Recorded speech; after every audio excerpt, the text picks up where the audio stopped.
Hello guys, welcome to our channel. నేను మీ తేజ. బెంగళూరులో జరిగిన మహాలక్ష్మి మర్డర్ మిస్టరీ. అసలు ఏం జరిగింది, ఎలా జరిగింది, ఎవరైతే హంతకుడు ఉన్నాడో ఆ హంతకుడు చాలా డేంజర్. అతను బయట ఉంటే ఇంకా ఇలాంటి ప్రమాదాలు జరిగే అవకాశం ఉంటుందంటూ కూడా కొంతమంది డాక్టర్స్ చెప్తున్నారు. అతను మానసికంగా చాలా ఇబ్బందులు పడుతున్నాడు. సో అతన్ని బయట ఎంత తక్కువ సమయం ఉంచితే అంత బెటర్.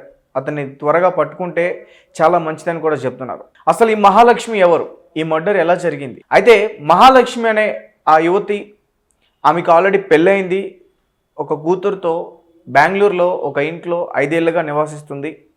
అయితే ఒకరోజు ఆమె నివాసిస్తున్న ఇంటి దగ్గర బ్యాడ్ స్మెల్ విపరీతంగా వస్తుంది. అయితే ఆ ఇంటి ఓనర్ దాన్ని గమనించలేదు. అదే ఫ్లోర్లో ఉంటున్న పక్క బిల్డింగ్ అతనికి ఈ విపరీతంగా స్మెల్ రావడంతో ఒకరోజు ఆ ఓనర్కి ఇన్ఫామ్ చేశాడు, మీ ఇంటిపై నుంచి భరించలేని స్మెల్ వస్తుంది, మీరు ఎందుకు గమనించలేదు, ఎందుకు పట్టించుకోవట్లేదు, ఏమైనా చనిపోయిందేమో చూడండి, ఏమైనా పిల్లి కానీ అట్లా ఏమైనా చనిపోయిందేమో చూడండి అంటే పైకి వెళ్ళారు. కానీ ఎక్కడ కూడా వాళ్ళకి ఏం కనిపించట్లే. కానీ ఆ పెంట్ హౌస్ మాత్రం డోర్ లాక్ చేస్తుంది, అది మొత్తం కీ వేసేసి ఉంది. అయితే దాన్ని ఓపెన్ చేయడానికి వాళ్ళకి భయం వేసింది. అసలు లోపల ఏం జరిగిందో ఏమైందో తెలియదు, మనకెందుకు వచ్చిన సమస్య అని చెప్పేసి ఆమె ఎవరైతే మహాలక్ష్మి ఉన్నదో వాళ్ళ మదర్కి కాల్ చేశారు. అంటే ఆమె ఇక్కడికి వచ్చినప్పుడు వాళ్ళ మదర్ నెంబర్స్ అలాగే వాళ్ళ సిస్టర్ నెంబర్స్ కూడా ఆ ఓనర్స్ తీసుకున్నారు, ఎప్పుడైనా ఏదైనా ఇబ్బంది అయితే మాట్లాడడానికి అని చెప్పి. అయితే వాళ్ళకి ఇన్ఫామ్ చేశారు. వాళ్ళు నేపాల్ నుంచి వచ్చారు. ఈ మహాలక్ష్మి అనే యువతిది నేపాల్ నుంచి బెంగళూరు వచ్చి ఇక్కడ ఒక హెయిర్ స్టైల్స్లో జాబ్ చేస్తుందంటూ కూడా చెప్తున్నారు. ఇంకా నిజాలన్నీ కూడా బయటకు రావాల్సి ఉంది. అయితే మొత్తానికి వాళ్ళ పేరెంట్స్, మా దగ్గర ఒక కీ ఉంది, ఇంకొక కీ ఉంది, ఆమెకు సంబంధించిందని చెప్పారు. అయితే అది తీసుకుని వాళ్ళు వెంటనే వచ్చారు ఇంటి దగ్గరికి. వచ్చిన తర్వాత ఓపెన్ చేశారు. ఓపెన్ చేయగానే విపరీతమైన స్మెల్, భరించలేని స్మెల్. ఒక ఆమెకైతే కళ్ళు తిరిగి కింద కూడా పడిపోయిందని చెప్తున్నారు. అంత దారుణంగా స్మెల్ వస్తుంది. అసలు ఎన్ని రోజులైంది, దాదాపు 15 to 20 days వరకు కూడా అయి ఉండొచ్చని కూడా ఒక అంచనా వేస్తున్నారు. మొత్తం సీసీ కెమెరా ఫుటేజ్ అన్ని విధాలుగా చెక్ చేస్తున్నారు. అయితే లోపలికి వెళ్ళగానే మొత్తం కూడా ముక్కలైపోయి ఉన్నది బాడీ. హంతకుడు ఆమెను అతి దారుణంగా చంపి ముక్కలు చేసి ఒక ఫ్రిడ్జ్లో పెట్టాడు. 59 ముక్కలు. ఇప్పటివరకు వచ్చిన రిపోర్ట్స్ ప్రకారం 59 ముక్కలు. ఆ బాడీ పార్ట్స్ని చూసి ఫారెన్సిక్ ఆఫీసర్స్ కూడా దాన్ని రిపోర్ట్ చేయడానికి చాలా భయపడ్డారు. మేము చేయలేమని చెప్పేసి, దీన్ని ఎవరైనా గవర్నమెంట్ పోస్ట్ మార్టం చేసే వాళ్ళు ఎవరైనా గవర్నమెంట్ ఉద్యోగులు ఉంటే వాళ్ళు చేస్తారు అని చెప్పేసి వాళ్ళు కూడా తప్పుకున్నారు. అంత దారుణంగా చంపాడు. అయితే మరి పోలీసులు హంతకుడిని పట్టుకోవడంలో చాలా ట్రై చేస్తున్నారు. అతన్ని పట్టుకునే సమయంలో మహాలక్ష్మి గురించి చాలా విషయాలు తెలిసాయి. ముఖ్యంగా మహాలక్ష్మికి ఆల్రెడీ మ్యారేజ్ అయింది. అతను కూడా ఇక్కడే బెంగళూరులో కలిసి ఉండేవాడు. కలిసి ఉన్నప్పుడు మహాలక్ష్మికి ఎక్కువగా ఈ హెయిర్ స్టైల్స్ అన్నా లేకపోతే అందంగా కనిపించాలి, మంచిగా బయటకు వెళ్ళాలి, ఈ డ్రెస్సింగ్, మోడలింగ్ ఇవన్నీ కూడా తనకి చాలా ఇష్టం. అప్పుడు తను అలాగే ప్రవర్తించేది.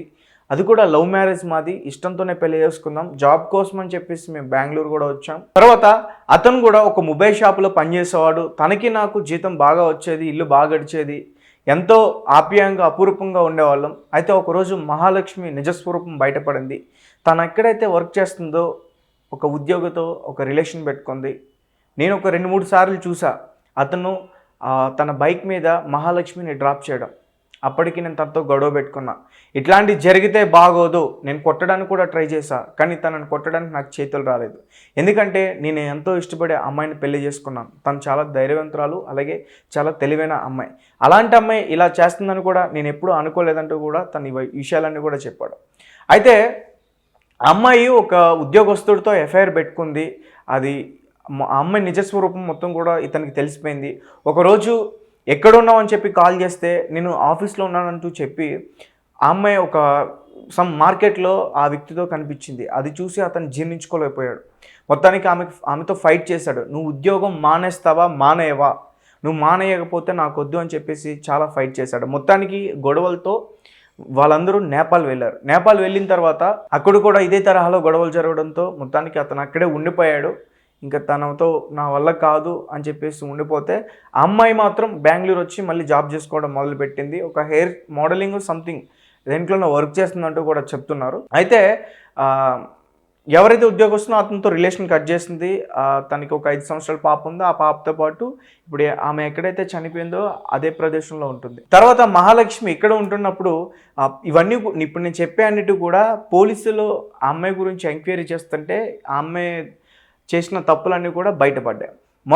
మరొక వ్యక్తితో కూడా ఆమె రిలేషన్ పెట్టుకుంది. మొహమ్మద్ షరీఫ్, మొహమ్మద్ అష్రఫ్ అని చెప్పేసి అంటున్నారు ఒక పేరు. అతనితో కూడా ఒక రిలేషన్ పెట్టుకుని తర్వాత మళ్ళీ కట్ చేసింది. సో మరి ఇతనే ఈ హత్య చేసుంటాడా అని చెప్పేసి పోలీసులు కోణంలో అతన్ని విచారించడానికి ప్రయత్నించారు.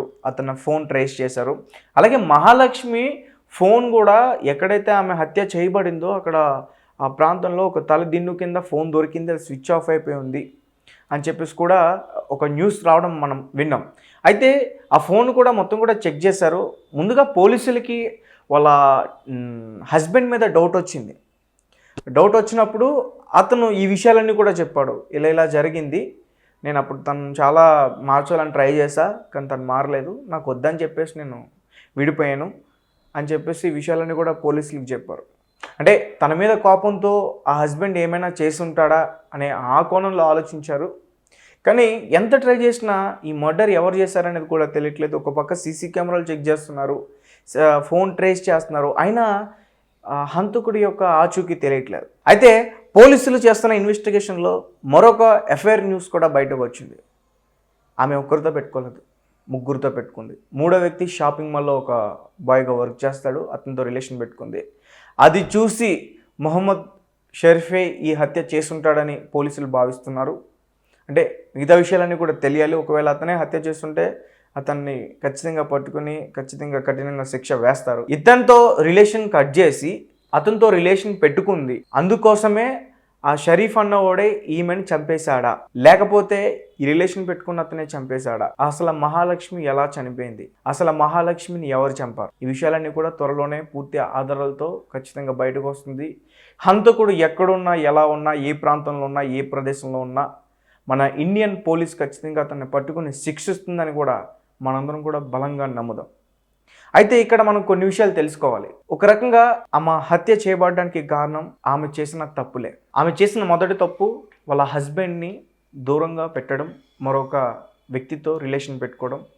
అది కూడా పూర్తిగా రిలేషన్ పెట్టుకుని అతనితో ఉండలేదు, మళ్ళీ అతనితో కట్ చేసి మరొక వ్యక్తితో పెట్టుకుంది, అతనితో కూడా కట్ చేసి మరొక అతనితో పెట్టుకుంది. సో ఇలా చేయడం వల్ల ఆమె హత్యకు ఆమె కారణమైంది. ఈ వీడియో చూస్తున్న అమ్మాయిలు చాలా విషయాలు నేర్చుకోవాలి. బయట ప్రపంచంలో చాలామంది అబ్బాయిలు మనకి యాపిల్ ఫోన్ చూపించి, లేదంటే ల్యాప్టాప్ చూపించి, డైలీ సినిమాలకి, పబ్బులకి, షికార్లకి, ప్రతి దానికి తీసుకెళ్ళి మన కోసం డబ్బులు ఖర్చు పెట్టి మనల్ని అన్ని రకాలుగా వాడుకొని వాళ్ళు మనల్ని ఖచ్చితంగా వదిలేస్తారు. మన వల్ల ఎక్కడ ఇబ్బంది అవుతుందనే వాళ్ళు తెలుసుకున్నారంటే మనల్ని ఖచ్చితంగా హంతం చేస్తారు. సో ఈ విషయమే ఈ అమ్మాయి దగ్గర కూడా జరిగింది. కాకపోతే ఇందులో నలుగురితో రిలేషన్ పెట్టుకుంది, ఒక అబ్బాయి మాత్రం తనని ఇష్టంగా ప్రేమించాడు, అది భరించలేక అతను చంపేశాడంటూ కూడా చెప్తున్నారు. మీ అందరికీ స్పైడర్ సినిమా తెలుసా? మహేష్ బాబు స్పైడర్ సినిమాలో సూర్య గారు చేసిన పాత్ర సేమ్ ఈ హంతకుడు కూడా అలాంటి మనస్తత్వం అని చెప్పేసి డాక్టర్స్ చెప్తున్నారు. అతను వేరే వాళ్ళు తనకి నచ్చని పని చేస్తే ఖచ్చితంగా అతను చంపేస్తాడు, చంపేసిన తర్వాత తను ఫీల్ అవుతాడు, సాటిస్ఫై అవుతాడంటూ కూడా చెప్తున్నారు. సో వీలైనంత వరకు అతన్ని ఎంత త్వరగా పట్టుకుంటే అంత మంచిది, లేకపోతే చాలా డేంజర్. అలాగే అతన్ని పట్టుకున్న అతను ఏదైతే జైల్లో పెడతారో అక్కడ జైల్లో ఉన్న ఖైదీలను కూడా చంపే అవకాశం ఉంటుంది. సో కాబట్టి అతనికి పట్టుకున్న తర్వాత ముందుగా ట్రీట్మెంట్ ఇవ్వాలి, ఆ తర్వాత అతనికి శిక్షలు వేయాలంటూ కూడా చెప్తున్నారు. సో గైస్ చూద్దాం, మనం జాగ్రత్తగా ఉండాలి, లేదంటే చాలా ఇబ్బందులు అయితే ఎదుర్కొంటాం, ముఖ్యంగా అమ్మాయిలు. Thank you for watching. Thank you so much.